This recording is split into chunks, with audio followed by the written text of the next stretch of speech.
Starting off this morning, of course, we're going to get into harvest season. It is harvest season, and if you were here a couple weeks ago, the week before Brother Larry was here, we went down what the Lord was speaking to us about this year. So we're going to talk this morning about harvest of presence. Before we do, let's just enter into prayer right quick. Holy Spirit, we thank you. Where two or more gathered in your name, you're here with us. We just ask you, Holy Spirit, that you would speak to us, speak through me today. But Lord, people don't need more of me, they need more of you. So I ask, Holy Spirit, as I'm speaking, you're ministering to each and every one of us right where we are today. We believe it and we receive it in advance. In Jesus' name we pray. Amen. But before we get into that, the Lord told me to remind everyone to keep the fountain flowing. Keep the fountain flowing. And if you've been here for a while, you know that we're built on a specific fountain that God has given us right from the word of identity, relationship, and purpose. How many know God is not a God of confusion, but a God of peace? Another version of that says he's not a God of disorder, but a God of order. Another way we could say that is God is not complicated. If things get complicated, if your walk with the Lord starts to get complicated, if it starts to get heavy, if it starts to get hard, just remember that God is not that. He is not complicating the matter. When it gets complicated, we've made some adjustment on our own, or the enemy has gotten us off track. God is not the author of complicated. He's a God of order. And in that, there's a simplicity to God. There's a simplicity in obedience. So just to refresh us this morning, the Lord just told me to do this, just to remind everyone who they are. That's our identity. You are a child of the Most High God. Don't lose your foundation. It all starts right here. You have not made you, you have been made by the blood of Jesus, not by works, lest any man should boast. You have been made the righteousness of God in Christ Jesus by the blood alone. Jesus plus anything is a false gospel. Jesus alone, amen? The blood alone. What made you? The blood of Jesus made you, amen? By grace through faith. So who are you? You are a child of God. The devil wants to complicate the matter and tell you, no, you're not. What about what you did? What about what you said? What about this? What about this place? Go back to your foundation. Start at the top. Who am I? You are a blood-bought child of God, which means you have an identity. You identify with the Father. You have authority over the devil. You walk in dominion, amen. This is the people of God that the gates of hell cannot prevail against. Someone who knows who they are in Christ, that they're a son and daughter of the Most High God, amen. Keep the fountain flowing. And then from there, it comes down to where is my heart, right? Which is relationship. Where's my heart pointing? This is when we step past just getting born again. Yes, we're in the family, but I'm also committed to God and honoring God with all my life in a relationship. Lordship. I'm not just passionate about what Jesus did. I'm also passionate about honoring God with all of my life, with everything that I am. Amen. Passionate. Lord's given me a word this year about discipleship. Passionate lordship.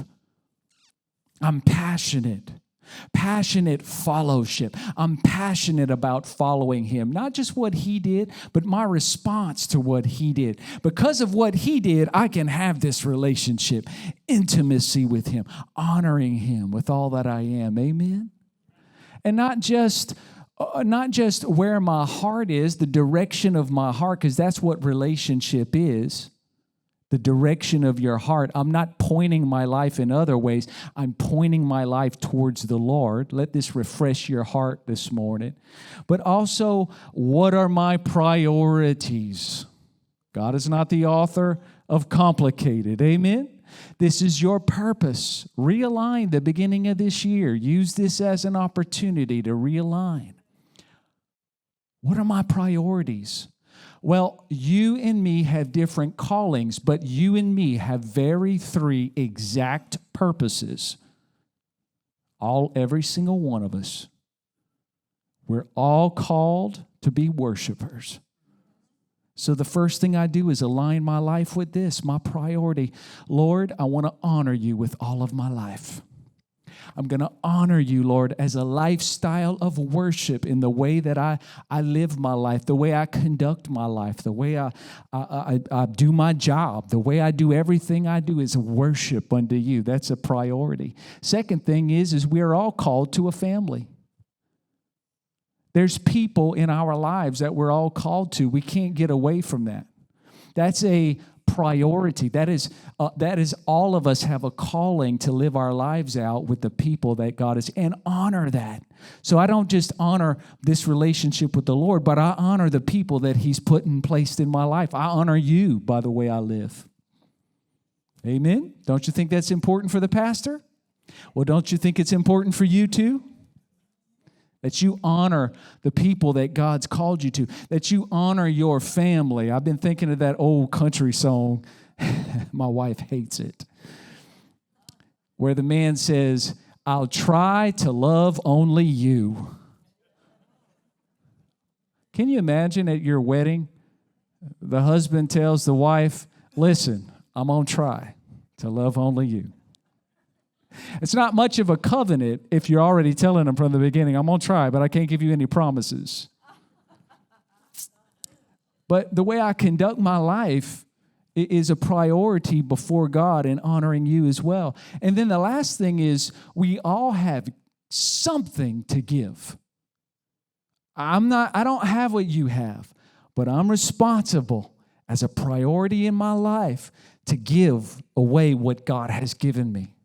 Amen. My gifts, my talents, my abilities, spiritual gifts, a smile, a hug, a word of encouragement, honoring the gifts God has given me. Amen.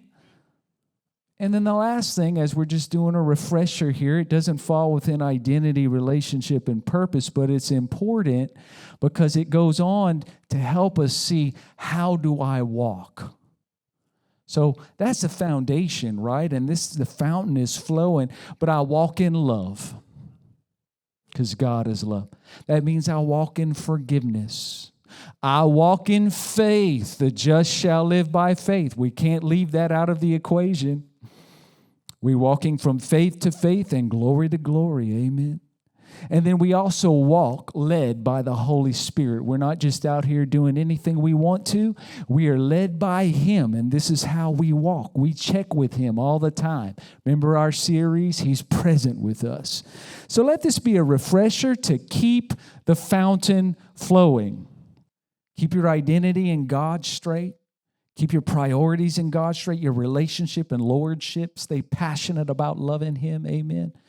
And start and continue to walk out the ways of God, which is what we're going to talk about and touch on this morning. So as we turn in our Bibles to Amos 9, if you want to, harvest of presence. And we're touching here, gosh, I don't know how long. The Lord's given me so much on this first topic, but I'll just, whatever He says to do is what I'm going to give you. And this is what we have this morning, this first part of Amos chapter 9, verse 11. In that day I will restore the fallen house of David. King James says the tabernacle of David. I will repair its damaged walls From the ruins I will rebuild it and restore its former glory. Don't be mixed up. These words all mean something different. I'm not going to preach for an hour on all the different dynamics of what this means, but go and do some word study. It's powerful. But just here in a little bit, I'll point out to you the differences in these words. Repair is to fix a specific damaged part or component. If you've got something that broke in your car and you go to the mechanic, is he going to give you a new engine or is he going to fix that component? That's what the first level of this is in repair. And this will show a progression of what God wants to do in the house of God and restoring the tabernacle of David, which we'll get into. Rebuild is a more extensive repair. That is where you step into, hey, listen, I can't do any more on the components here. You're going to need a brand new engine. Yeah? And then restore is something in fact, when you get to restore, you're like, well, why did we need to repair and why did we need to do the other things? Why don't you just restore this thing? Because he's saying, yes, I'm going to fix the components. I'm even going to fix the whole thing. But what I want out of this and the end of it is something brand new that has never, ever been before. That's what restore is. Amen? If we're looking at the tabernacle of David, and y'all stay with me this morning, if we're looking at the tabernacle of David, it's really, I've never personally done a study on this before now. You know, I know that there was a difference and there was a different way that David did it, and I've heard it preached, but I never really did an in-depth study on it. But it was vastly different than the tabernacle of Moses. I mean, radically different than the tabernacle of Moses. There were really two aspects in the tabernacle of David. And remember, God says, I'm going to do this. I'm going to restore the tabernacle of David. There were two aspects that were different. Now, there were other aspects, but if you were going to really boil this down, there were two main aspects that were different in the tabernacle of David versus the tabernacle of Moses. The first one was different access. Tabernacle of David did not have a veil between the people and the Ark of the Covenant. Radical. Revolutionary. I mean, this would have been what is David thinking territory right here. No separation, but David was able to prophetically look into a different time that we live in today when there would be no separation between the presence of the Lord and the people of God, which is what God always wanted from the very beginning. He never wanted a separation. But do you remember when Jesus hung on that cross and he shed his blood and they pierced his side and blood and water flowed? And before that, Jesus said, "It is finished." Do you remember what happened? The earthquake came and that veil was rent and torn from top to bottom. Do you remember that? That was God the Father saying, I'm getting rid of this veil forever. And I'm restoring the tabernacle of David, because what God did not want was any separation between himself and his people. And that's the first part that was just radically different that David saw into the future, and he knew what God was going to want. The heart of the Father was not to have a separation between the presence of the Lord and the people of God. Amen? The second way that it was radically different was not just the access, but also the activity. So Moses' tabernacle, and in general, the tabernacle was a very bloody place. I mean, sacrifice was taking place all the time. Sacrifice for sin, sacrifice for this, sacrifice was, it was a constant having to shed blood of animals, because we know that there was not, blood of animal was not going to cover the sins of man. It could only cover it for a period of time, right? Until this activity really changed when Jesus came, who was the perfect Lamb of God that takes away, slain for sinners, takes away the sins of the world. He was the perfect sacrifice. But once again, David prophetically looked into the age that we live in today, when there was a different activity in the house of God. That's what we get to enjoy. But in that time, it was radically different. The activity was that, listen, this is how it worked. When he ordained the tabernacle, he had one sacrifice only. And from that point forward, he instituted 24-hour worship before the Ark of the Covenant, before the presence of God. He was the first one that instituted singing and worship and dancing and praise. This was not heard of before David. This was not heard of before the tabernacle of David. And it is very important for us to see it, because God says, this is what I want to restore. I want to restore it. I want to repair the components of it. And when you look at this, he's talking about the walls. He's going to put the walls back together. He wants to put the structure back together. But walls are only good if they're connected to other walls, right? So that's what the next level of that is. He's putting it all back together, and then he's going to restore it like it never has been before, which we have in Jesus. Amen? So I know that was very teachy, but hold on this morning. We're going somewhere. If we remember, what Jesus said is, my house shall be a house of prayer. This all connects back. My house will be a house of prayer. Now, he could have said, man, there's some good things that have to happen in the house of God, right? He could have said, my house will be a house of preaching. Don't you think preaching is necessary? The Word talks about it, very necessary. What about teaching? My house shall be a house of teaching. My house will be a house of signs, wonders, and miracles. Don't we want signs, wonders, and miracles? My house shall be a house of prophecy. All these things are good, but it is not the defining characteristic that Jesus put his finger on. Prayer is the only thing that requires a connection between God and man. And prayer is the only thing where everything else I mention will flow and follow from. Because Jesus taught his disciples, you need to pray like this: Our Father, who art in heaven, hallowed be your name. Your kingdom come, your will be done on earth as it is in heaven. Prayer is the only conduit from which heaven manifests itself on the earth. Amen? Where we get all the gifts, the signs, the wonders, the preaching, the teaching, and everything else. Jesus was 1,000% correct.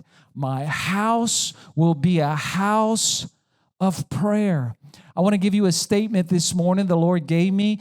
The house of God is to be the distribution center of heaven manifesting on the earth.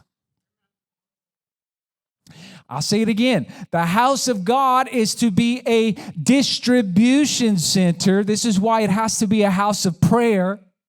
A distribution center of heaven manifesting on the earth. Let me give you a quote. I can't quote the author. I've seen it on social media. I've seen it in other places. But listen to this quote, and I think it'll put things in a perspective with God restoring the tabernacle of David in the church today. When ministry becomes performance, then the sanctuary becomes a theater.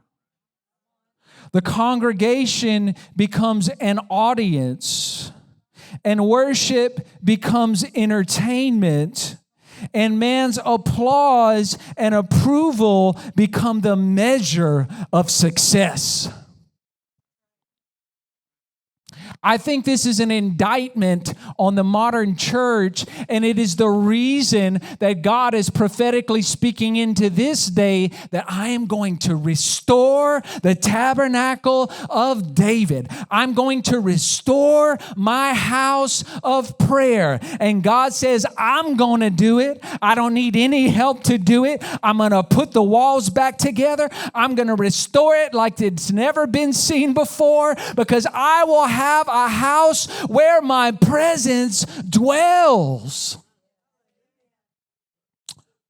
Somehow the structure of today's church lay in ruin. Somehow we have made a house of self-help instead of a house of prayer.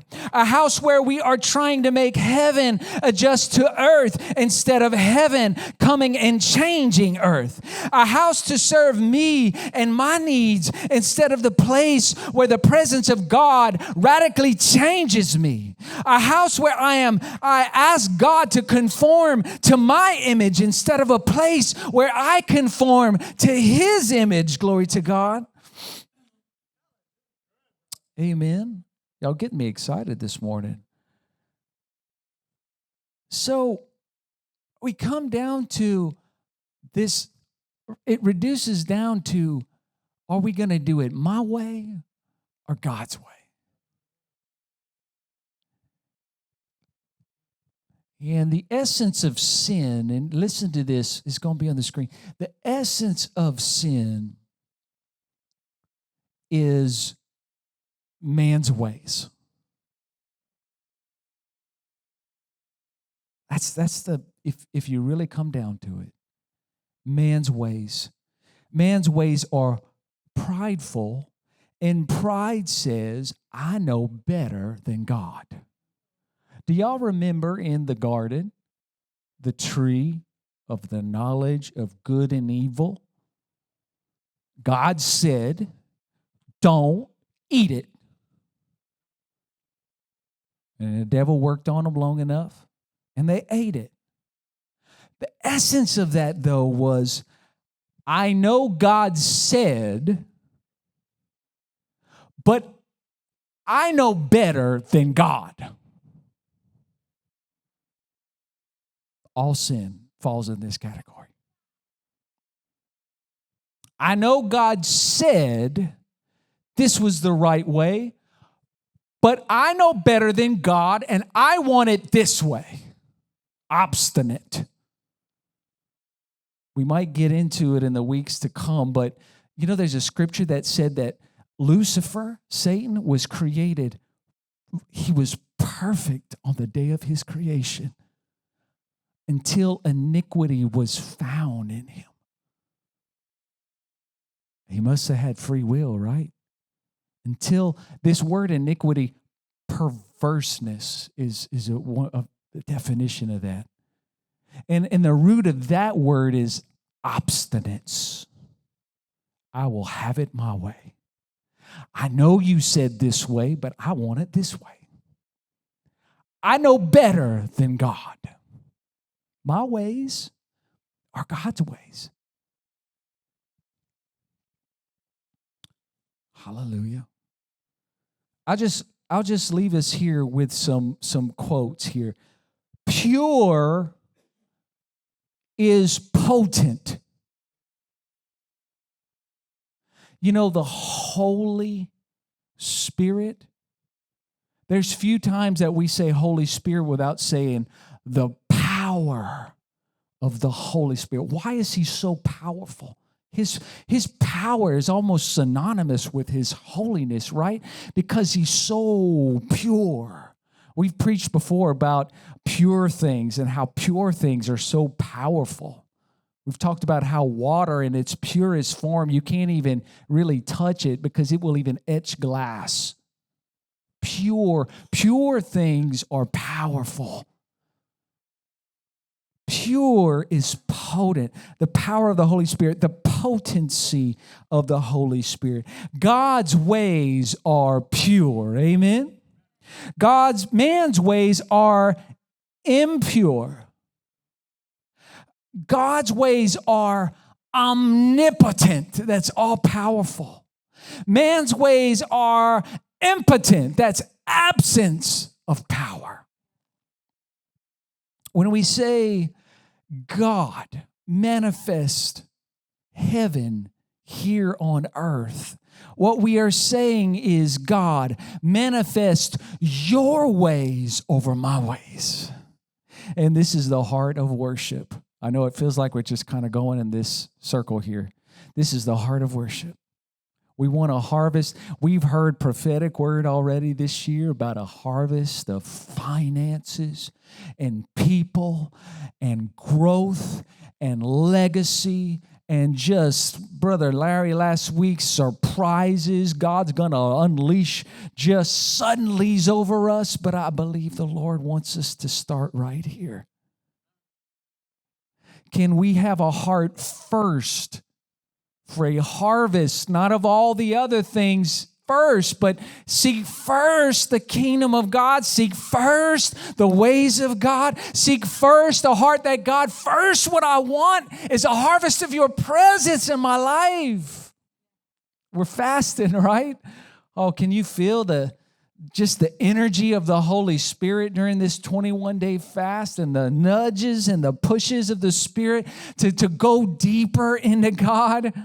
Yeah, all of that is good, guys. Even the building, yeah, it's great. But without a harvest of His presence, without the Ark of the Covenant there, God says, I will rebuild the tabernacle of David.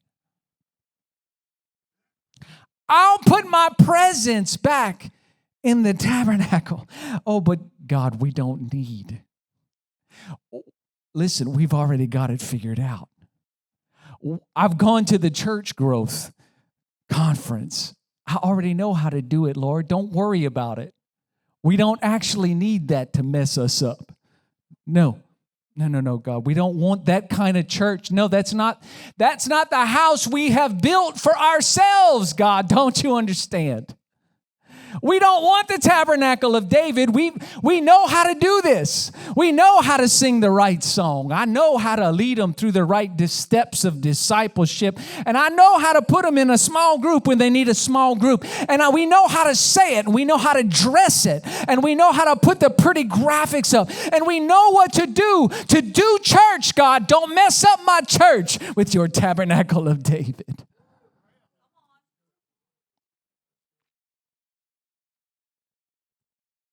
God said, I will restore. I feel the presence of the Holy Ghost. My tabernacle of David, how I wanted it. How I wanted it. With my presence, where we show up not for you, but show up for Him.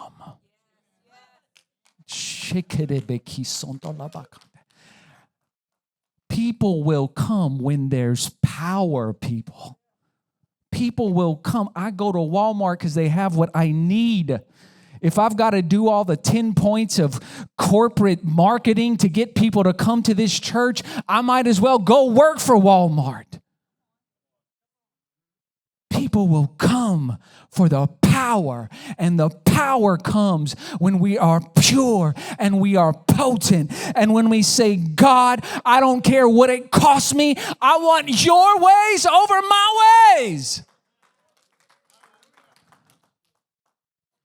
24/7 worship, sure, we'll do it. Revival costs you something, and that's the problem. We've replaced revival and repentance for coffee shops and lights. We don't need the presence. We got smoke machines, Lord. We set the atmosphere on our own. I'm not against all that. Have all that you want. But without Him, what's the point? His ways. And I'm grateful that the Lord started this off not with a harvest of reapers overtaking sowers. He started it off saying, I'm going to restore my tabernacle. I'm going to restore my presence because I never meant for this thing to be apart from me. In that day, many will say, Lord, in your name. It's been a lot of identity theft in the church. In your name. We got people saved in your name. It was good things. We did good things. My presence wasn't there. That was your own image. God wants to restore the tabernacle of David. And you know where it starts? Right here in me, oh God. Show me your ways. Right here, show me your ways. We used to sing a lot of songs about holiness back in the day. You can't find a song that talks about holiness. That old song said, show me your ways that I may walk with you. I put my trust in you. The cry of my heart is to know you more. Yeah, we want the harvest of all the other things, but none of that matters compared to this. Show me your ways. Your ways over my ways. Your ways over my ways.